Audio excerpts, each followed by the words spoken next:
आज हम देखेंगे 10वां पाठ ठेस पूरक पठन, इसका स्वाध्याय और भाषा बिंदु। वीडियो शुरू करने से पहले मेरे वीडियो को लाइक, शेयर एंड सब्सक्राइब ज़रूर कीजिए। चैनल का नाम है टेक विद्या। तो आइए स्टार्ट करते हैं स्वाध्याय। सिरचन को आने वाले काम: मोटी घास और पटेर की रंगीन शीतल पाटी बनाना, बाँस की तिलियों की झिलमिलाती चीख बनाना, सतरंगे डोर के मोढ़े बनाना, भूसी चुन्नी रखने के लिए मूंछ की रस्सी के जाले बनाना। दूसरी कृति पूर्ण कीजिए। सिरचन का मेहनताना, पेट भर खाना और एकाध पुराना धुराना कपड़ा।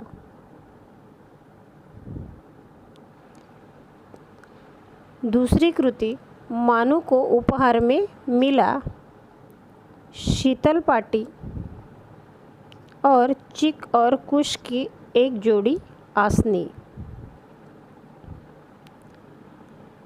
तीसरी कृति: सिरचन को लोग कहते मुफ्तखोर और कामचोर।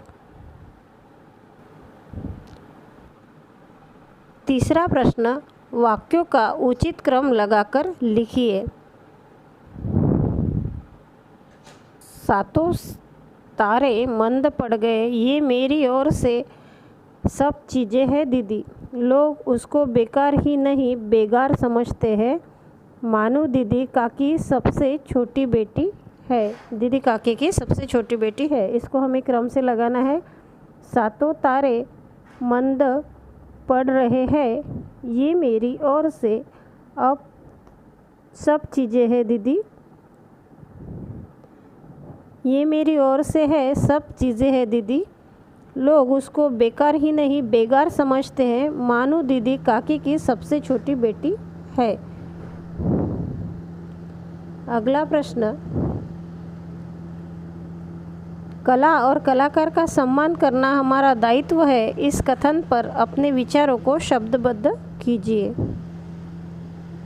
लोक कला का इतिहास उतना ही पुराना है जितना कि भारतीय ग्रामीण सभ्यता का। लोक कलाओं में लोकगीत, लोक नृत्य, गायन, वादन, अभिनय, मूर्तिकला, काष्ठकला, धातुकला, चित्रकला, हस्तकला आदि का समावेश होता है।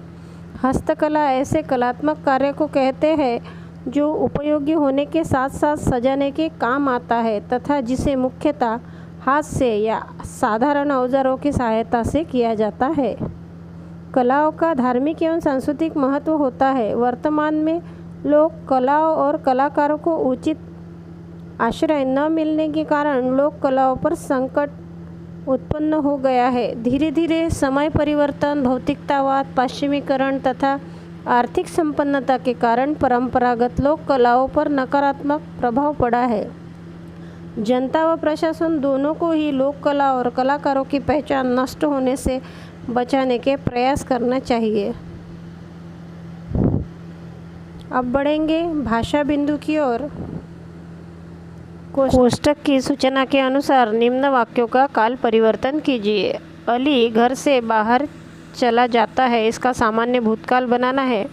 अली घर से बाहर चला गया। आराम हराम हो जाता है, आराम हराम हो गया है। पूर्ण वर्तमान काल और पूर्ण भूतकाल भविष्यकाल: आराम हराम हो चुका होगा।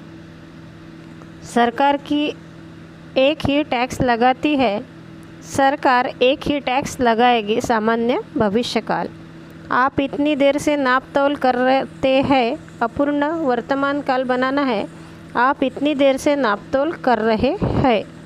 वे बाजार से नई पुस्तक खरीदते हैं। पूर्ण भूतकाल एवं अपूर्ण भविष्यकाल: उन्होंने बाजार से नई पुस्तक खरीदी थी। वे बाजार से नई पुस्तक खरीदते रहेंगे। वे शांति से पढ़ते हैं।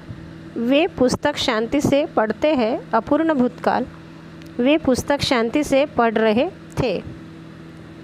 सातों तारे मंद पड़ गए। अपूर्ण वर्तमान काल बनाना है। सातों तारे मंद पड़ रहे हैं। मैं खिड़की से गर्दन निकालकर खिड़की के स्वर में कह रहा था। मैंने खिड़की से गर्दन निकालकर झिड़की के स्वर में कहा। इसका अपूर्ण भूतकाल बनाना है। मैं खिड़की से गर्दन निकालकर झिड़की के स्वर में कह रहा था। दूसरा प्रश्न, नीचे दिए गए वाक्य का काल पहचान कर निर्देशानुसार काल परिवर्तन कीजिए। एक वाक्य हमें यहाँ पर दिया गया है, मानू को ससुराल पहुँचाने मैं ही जा रहा था। इस वाक्य का हमें दिए गए सूचनानुसार काल परिवर्तन करना है। सामान्य वर्तमान काल, मानू को ससुराल पहुँचाने मैं ही जाता हूँ। सामान्य भविष्यकाल, मानू को ससुराल पहुँचाने मैं ही जाऊँगा। अपूर्ण भविष्यकाल, मानू को ससुराल पहुँचाने मैं ही जाता रहूँगा। पूर्ण वर्तमान काल, मानू को ससुराल मैंने ही पहुँचाया है। सामान्य वर्तमान काल, मानू को ससुराल पहुँचाने में ही मैं ही गया। अपूर्ण वर्तमान काल, मानू को ससुराल पहुँचाने मैं ही जा रहा हूँ। पूर्ण भूतकाल, मानू को ससुराल पहुँचाने मैं ही गया था। पूर्ण भविष्यकाल, मानू को ससुराल पहुँचाने मैं ही जा चुका हूँगा। इस तरह इस ऊपर दिए गए वाक्य का हमें निर्देशानुसार काल परिवर्तन करना है। वह कैसे करना है, यहाँ पर हमने अभी ये वाक्य परिवर्तन कर लिखे और आपने समझ भी लिया होगा। अगले वीडियो में मिलते हैं। Thanks for watching.